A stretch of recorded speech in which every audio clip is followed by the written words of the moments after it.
to leave the floor and thank again Mrs. Piraki who is based in Brussels now for your kindness to be with us this afternoon. I leave you the floor.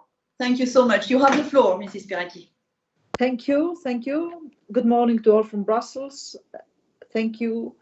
And I would like, first of all, to thank the Port of Marseille and the Global Gas Center for organizing this very interesting and high-profile webinar.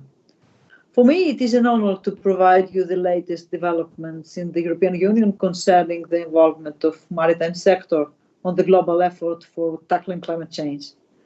Maritime sector is an industry which is under global competition, and in this regard, as a member of the European Parliament, my main concern is on how could we establish a global level playing field, particularly when it comes to energy consumption and cost. The role of gas, and especially the liquid gas, the LNG, will be crucial as a transitional fuel in the European Green Deal. In this regard, the very first step we have to make is to update the existing legal framework. As you already know, under the Green Deal, it is necessary to limit and regulate maritime transport emissions, and not only CO2 emissions, but also emissions from sulfur, methane, nitrogen oxide, and particulates needed to be regulated. A clear roadmap should be prepared at the EU level that sets out specific measures to limit emissions from the maritime sector. It is important, in my view, to show that the European level is essential in leveraging action for greening the sector, which is often considered to be solely an international domain. Energy, of course, is a key issue in this regard. The issue of renewable energy fuels needed to be made much more attractive than it is. The EU's 10T policy, and more particularly the motorways of the sea concept and the positive modal shift it can bring, should be updated, must be more flexible and maximized to ensure the realization of a resilient and sustainable EU transportation network, with the shipping sector being an important element in that. We should call for instruments to facilitate investments in new technologies on board of new and existing vessels, including currently existing bridging energy carriers such as LNG. LNG is currently the state-of-the-art industry solution for saving air quality. It delivers a reduction of 99% in sulfur dioxide and fine particles emission and 85% in nitrogen oxide emissions, surpassing the requirements of current regulation. The performance of LNG in this regard is huge. In this regard, LNG as a transition fuel, and I insist on this term, provides an initial response to the challenge of tackling climate change.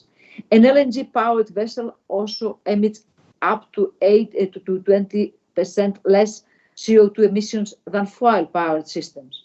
This technology is one of the initial ways to meet 2030 Green Deal targets. As I have already mentioned before we start, we are now in a turning point in the European Union. We are asking from the European Council to adapt the proposal, but it comes from the Commission, and it is explicitly sets that we have to reduce greenhouse gas emissions at least of 55% by 2030. It is a proposal that it is followed by an impact assessment, and the Parliament has already adopted a proposal that it's talking about 60%, but at least 55% is followed by an impact assessment, and it is important to have this kind of decision by the European Council in order to proceed with the climate law.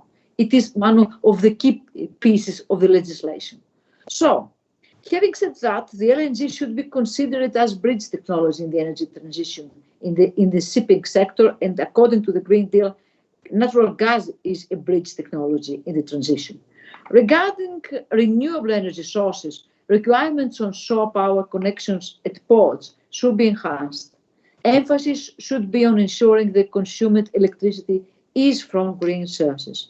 Methods on supporting cooperation among different parties, such as port operators, terminal operators, and energy companies, should also accelerate the pace of shore-side electricity development and potentially reduce or share the cost incurred in building the necessary infrastructure. Research on better exploring the links between shore-side electricity infrastructure and the potential charging of battery or hybrid vessels could also prove attractive for short sea shipping, especially ferries. It should, however, be emphasized that other technologies may in the future represent more effective and cost-efficient means of reducing emissions at berth, especially as the maritime sector will longer term be operating on low or zero emission fuels to meet the Paris Agreement, to meet the reducing of greenhouse emission targets. Port-based emissions should thus be addressed via technology-neutral approach, and it is important. Indeed, port emissions account only 6% of emissions from ship across the EEA, so the scope of the update legislation should also cover solutions and fuels across the vessel voyage and not only at berth. This is currently the case for LNG, but the scope could be widened to foster the deployment of more sustainable alternatives to maritime fuels. Regarding the provision in the current Alternative Fuels Infrastructure Directive about the supply of LNG across the TEN-T core network by 2025, the requirements appear to have already boosted the supply of this fuel. For example, according to some related data available by the industry, Europe is the area of operation with most LNG bunkers, it is the bunkering vessels, around the world, thus supporting the use of that fuel across the maritime industry in Europe. Providing ships with the possibility to bunker LNG still is limited by growing number of ports, contributes to lower CO2 emissions and strong reductions in nitrogen oxides, sulfur oxides, and particulate matter. This is thus an important fuel to secure in a short time horizon cleaner air in congested waters near ports and local communities along the coast. The availability of LNG bunker infrastructure has to be developed as quickly as possible. As I have already mentioned, LNG is a transition fuel for the next 10 years. More broadly, and perhaps most importantly, there is currently no certainty on the fuel of the future of the maritime industry, and it is likely that different shipping trades will require different technologies and fuels. The revised legislation should therefore have a broader scope to include other fuels in development or still under development, which will help for shipping sector decarbonize, and it will provide the sustainability that it is required. Decision on which fuels or energy carriers be included within this scope should ensure sustainability across the full life cycle of the fuel, They could include, but not be limited to bio-LNG or biogas, batteries, fuel cells, LPG, methanol, hydrogen, ammonia, or any other fuels to be developed and proven suitable for supporting wider decarbonization across the shipping industry. Very importantly, the update legislation should contain provisions to be dynamic and open to new fuels in the future as far as research and development is speeding up. Safe regulations and practices for crew and in port areas should also be established in good time to secure and ensure fuels can be deployed widely upon development. A greater interaction between the European Commission, the ship owner associations, the member states, the fuel producers and bunker suppliers, the European Parliament, and also the Council should also support projects and initiatives to make decarbonizing shipping a reality in as a short time framework as it possible. While fuel regulation is essential, it also needs to be combined with measures to reduce emissions from ships. In this regard, it is very important to include in the forthcoming Commission's proposal on fuel EU maritime a twin emission reduction target that takes into account not only fuels, but also the efficiency of ships. The fuel EU maritime proposal, it should be technologically neutral, of course, and goal-based. It should not incentivize specific fuels and should be aligned with IMO decarbonization objectives. Decarbonization of the shipping sector must firstly be an international effort. As such, regional regulatory measures, risks, moving the goalpost, if we have some kind of fragmentation of the scheme, moving the goalpost, which is challenging for a sector that operates internationally. This could be the case if additional EU requirements for shipping navigation, such as performance requirements based on carbon intensity of energy used, were introduced. The Commission should restore fair competition rules, applying the polluter pays principle to maritime transport, and promoting the use of renewable energy alternative fuels in the maritime sector. As you all are very familiar, in the maritime sector, the ship owner is not always the same as the person or the entity commercially operating the ship. This was a proposal of paramount importance for the shipping adopted in the final text of the MOV regulation at the European Parliament as an amendment initiated of my office and co-signed by senior and influential German colleagues. So we finally have the clear and very, very concrete separation between the ship owner and the operator and the company which is operating the ship, and has the final responsibility according to the principle, the polluter pays. New measures as well as incentives should be introduced to green the European shipbuilding industry, supporting the transition to a circular economy model that takes into account the entire life cycle of ships. As I have already said, it is important to take into account the entire life cycle of ships and of fuels as well. Reducing the impact of the maritime sector on air quality and citizens' health also require lower emissions in port and coastal areas.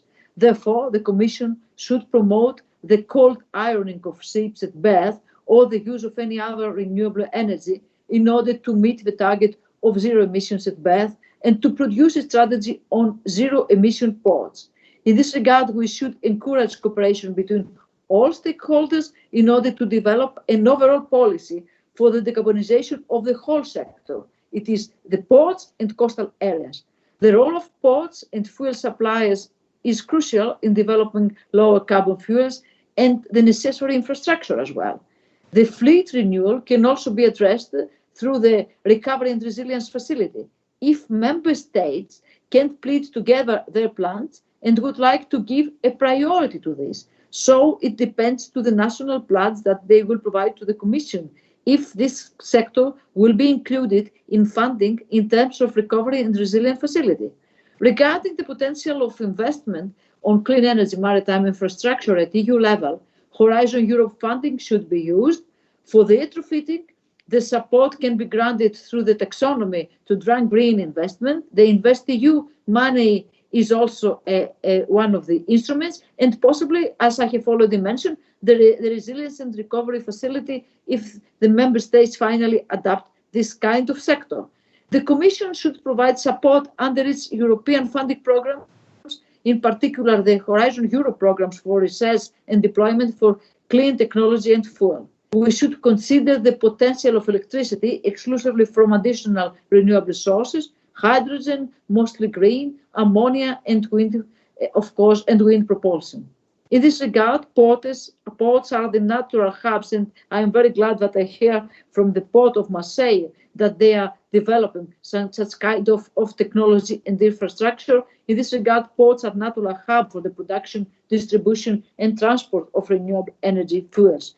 New projects should develop aimed at decarbonized maritime transport and reducing polluting emissions, and they could be eligible under the cohesion policy and through the European Structural and Investment Fund, as well as the Connecting Europe Facility instrument.